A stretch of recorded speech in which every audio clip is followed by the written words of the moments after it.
You will hear a number of different recordings, and you will have to answer questions on what you hear. There will be time for you to read the instructions and questions, and you will have a chance to check your work. All the recordings will be played once only. The test is in 4 sections. At the end of the test, you will be given 10 minutes to transfer your answers to an answer sheet. Now turn to Section 1.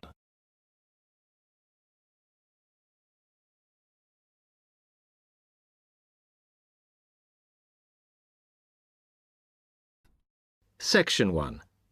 You will hear a new student, Tom, talking to a student representative called Rachel about university clubs.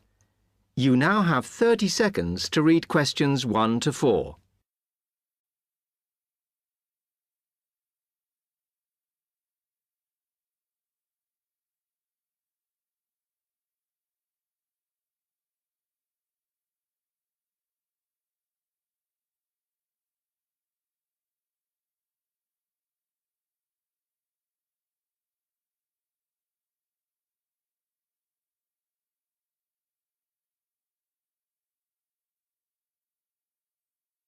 Hi, welcome to Freshers Week. I'm Rachel. Can I help you? Oh, hi. Yes, I was hoping to find out about some clubs I could join. Well, all the club stands are here in this hall. What were you interested in? Not sure. I wanted to do something where I could meet people. Well, take this leaflet with details of all the clubs and see what you think. Oh. It'll probably depend on what day you're free. Like on Mondays, there's the film club. Then on Tuesdays, you've got the climbing club. That's really good. I'm in that. Then on Wednesdays, you've got chess, if you want something a bit more intellectual. But you should look through carefully because all the clubs run extra activities as well as their normal meetings. Oh, yes, I see. So it looks like the film club has discussions after the films. I'd quite like to go to those. Then climbing. Goodness. It says here that the university has its own climbing wall. That's impressive. And they go on weekend trips. Cool. And it says the chess club normally just does games with whoever turns up. But it also runs competitions sometimes. But I bet you've got to be pretty good to do that. Yes, I think so. And how many people are in the clubs? Are they all really full? Well, obviously they're all different. So, for example, the film club has just increased its membership from 85 to 125. But I think they're hoping to extend it to 150. The climbing club's quite small, 40 people. And the chess club is fairly healthy at 55. Right. OK. So who do I see if I want to join these clubs? Well, if you go round the stands and speak to the people there, for the film club, that's the events organiser. For climbing, you'll need the club secretary, and the chess club is organised by one of the maths tutors. OK? Yep. I think I'll start with the climbing club. It sounds good. Oh, well, as I said, I'm in that, so I might be able to help you a bit. You now have 30 seconds to read questions 5 to 10.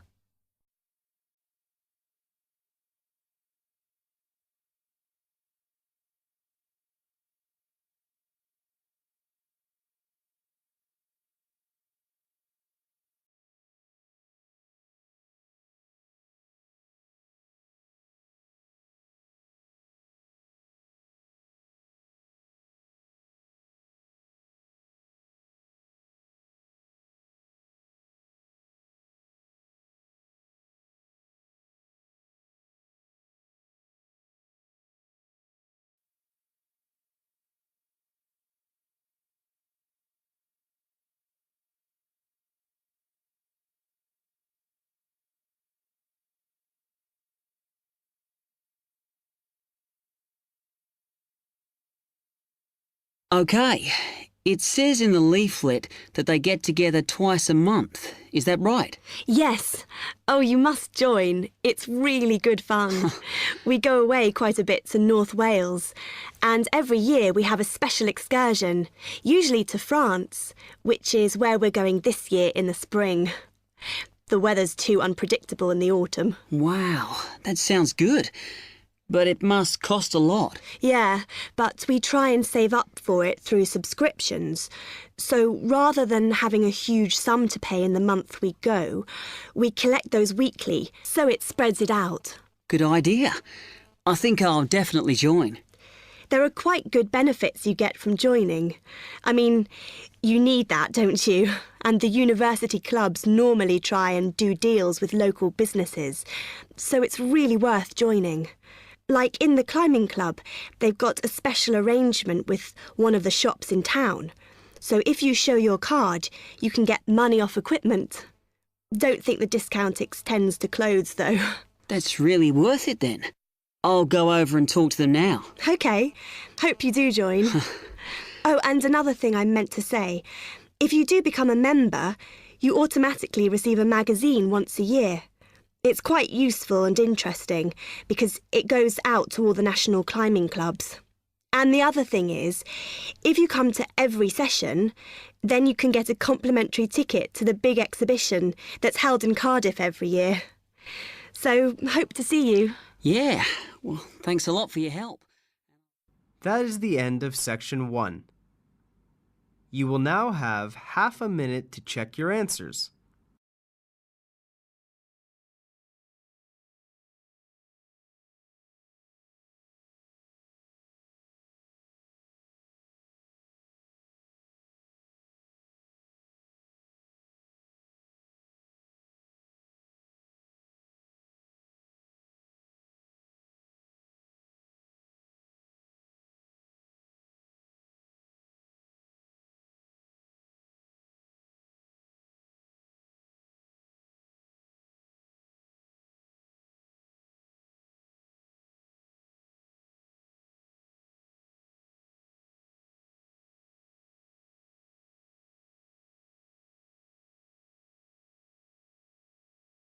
Section 2. You will hear an accommodation officer telling students about different halls of residence. You now have 30 seconds to read questions 11 to 15.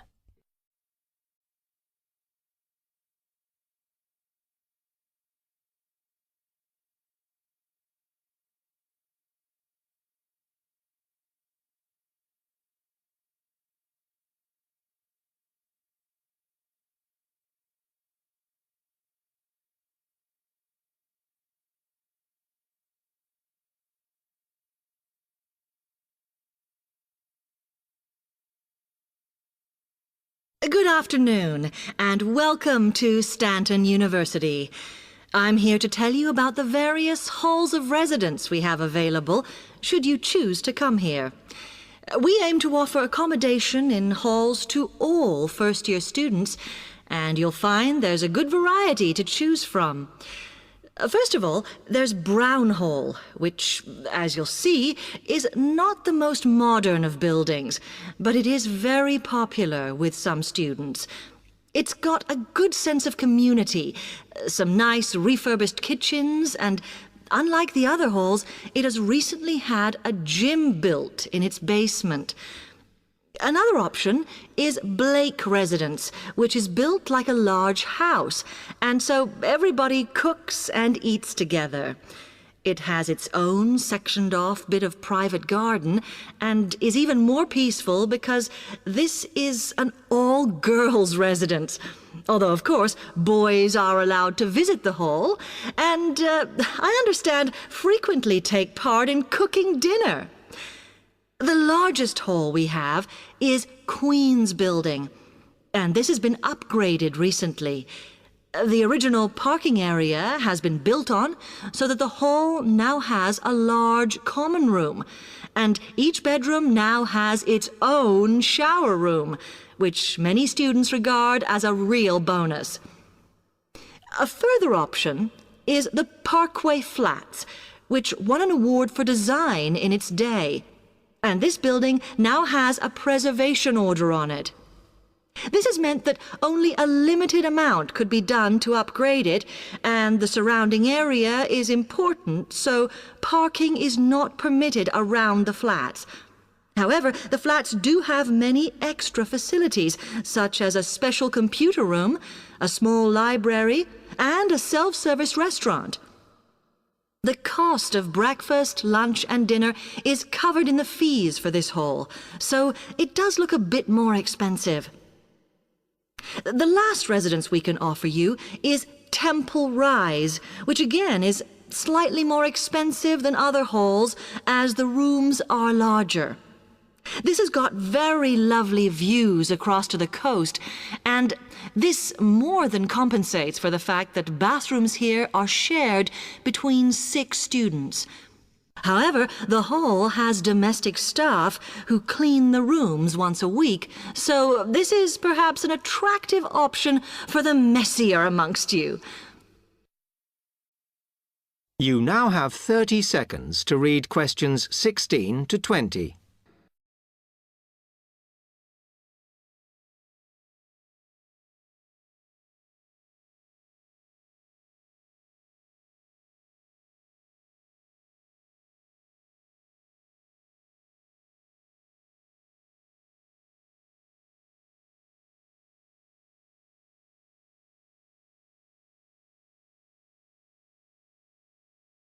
Now, if I can just show on this wall map here where they all are, you might like to go and have a look round.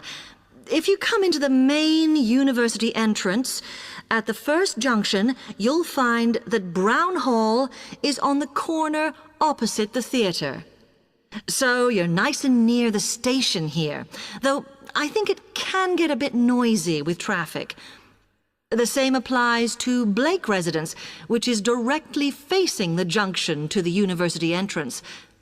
These halls are often used by medical students and such like, as they're out all day, so don't notice the noise. Anyway, if you then walk along Campus Road towards the main circle, you'll see the library on the corner, and Queen's Building is just past that as you head north. You will find that it is quieter here, and you may get fewer visitors. By the way, the circle is quite a feature of the campus, as it's set into the hills and has a brand new sports center in the middle. It's worth going to look around it. Now, the Parkway Flats are on the opposite corner to the library, facing the circle, as you head towards the main buildings. The main buildings are only about a 5-minute walk from here, and places in these halls go quickly, so my advice is to reserve your place as soon as possible. Then 𝗟𝗶𝘅 is inside the circle, next to the sports center, but further from the main university buildings. Now, if you'd like to go off and physically look... That is the end of Section 2. You will now have half a minute to check your answers.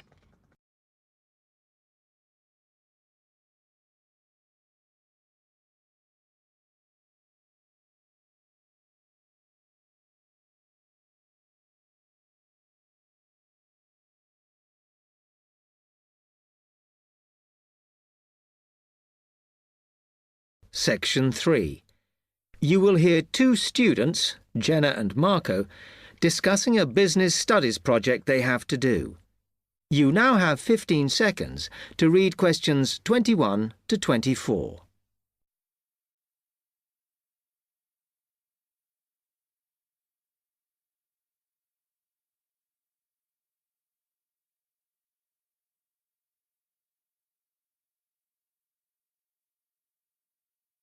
Come on, Marco.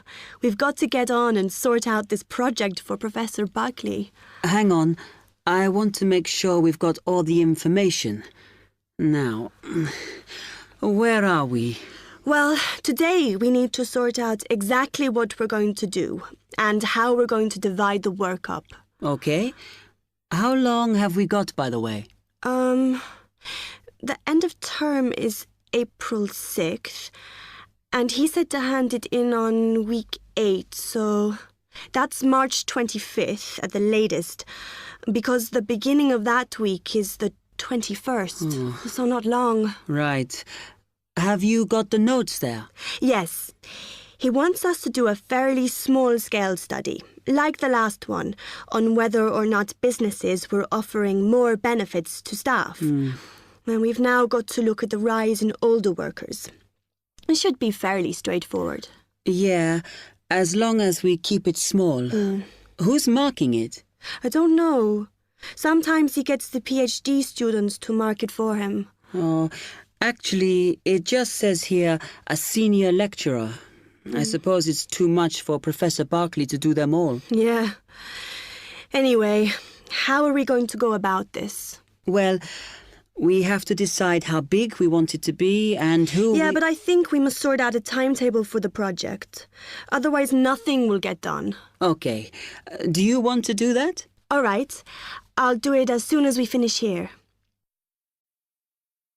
You now have 15 seconds to read questions 25 to 27.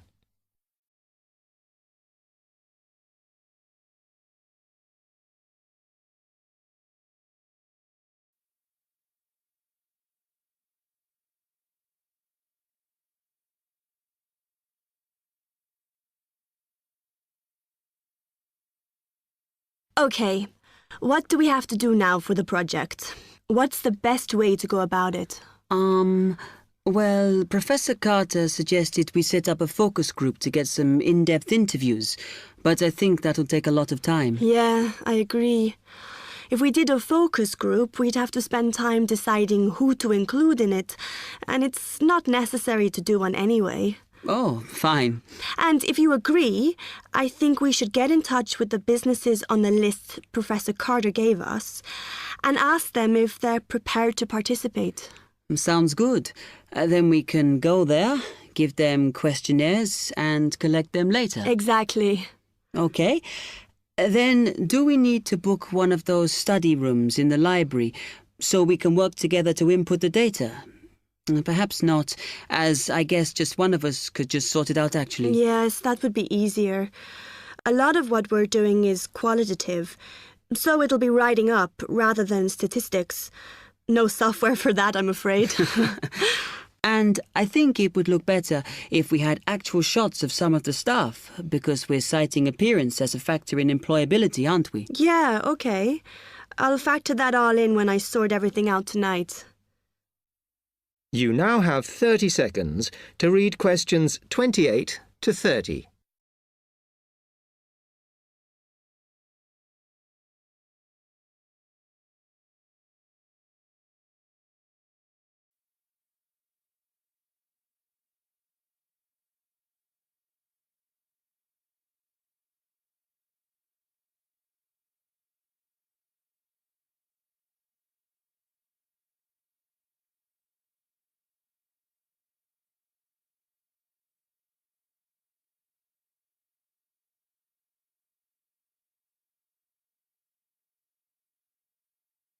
I'm glad we decided to work together.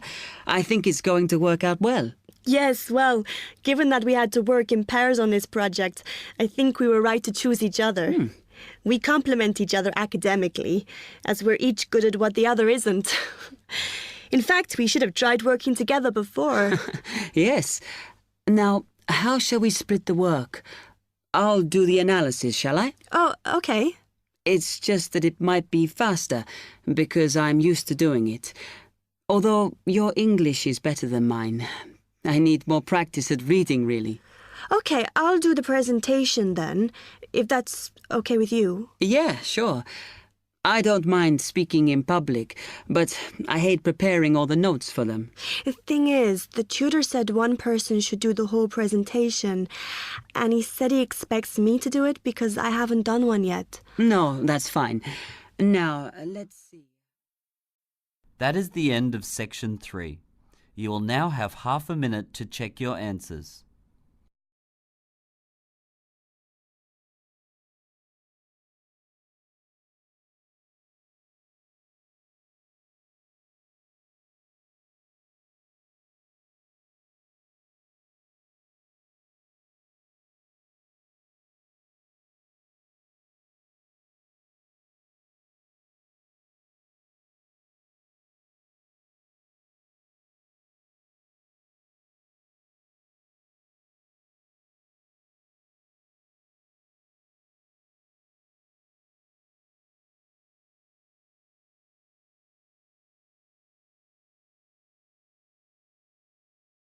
Section 4.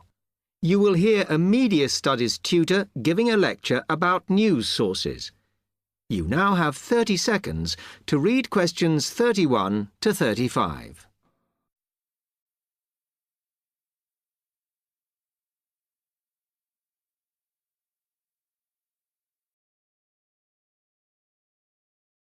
Section 4. You will hear a media studies tutor giving a lecture about news sources. You now have 30 seconds to read questions 31 to 35.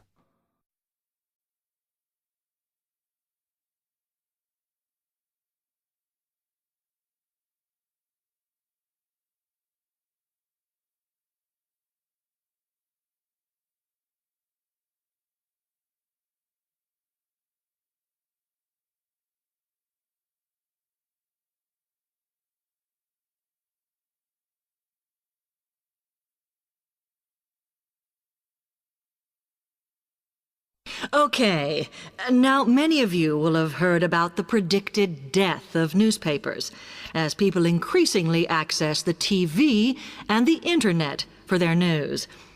Today, I want to look at the USA, which has very advanced news sources, to see if this is actually true. In the USA, the main news sources without doubt are TV, the Internet, and the press. That is, traditional newspapers. And although they are each surviving and growing, they are also changing. Obviously, TV news has been around for a while, and the early evening bulletins, when people get in from work, are very popular. I suppose we traditionally think of the morning newspaper arriving on our doorstep with the daily news. Interestingly, this is not borne out by the statistics, which show that readership in the U.S. is much higher when people have time to relax, when they're not working, especially on Sundays. The Internet is also a popular weekend activity, but shows no variation with weekday access. So people are using the different sources in different ways. Interestingly, local radio has been hit less by the grip of quite strong local newspapers than by the Internet, which is seen to offer a better regional service. But just because the Internet is seen as the new force in news media does not mean it is dominant. Television has, of course, been global for a while. But now technological changes, which have fueled the rise of online news, have also allowed newspapers to print and distribute editions across the world. In fact, Internet news, which is seen as the big competitor for traditional markets, does not offer that much variety. Often, the sources are the online versions of the newspapers, whereas television, in order to offer something different, has had to come up with a much more mixed bag of reporting, from hard news to light reports on celebrity events. Another issue is reliability. The Internet is virtually unregulated, so anything can be reported there, whether true or not. Journalists on newspapers have fought a long, hard battle to fight intervention and to retain the freedom of the press.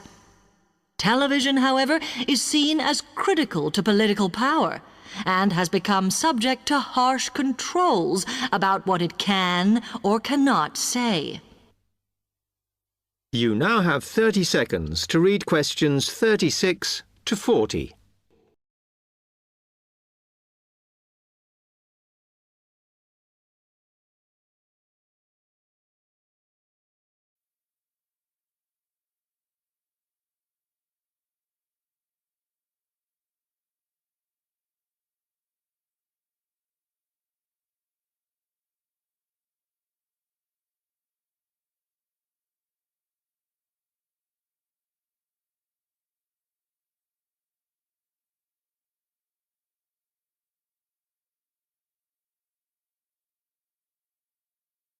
Now, one very critical factor in keeping newspapers alive and well in the USA has been their approach to advertising.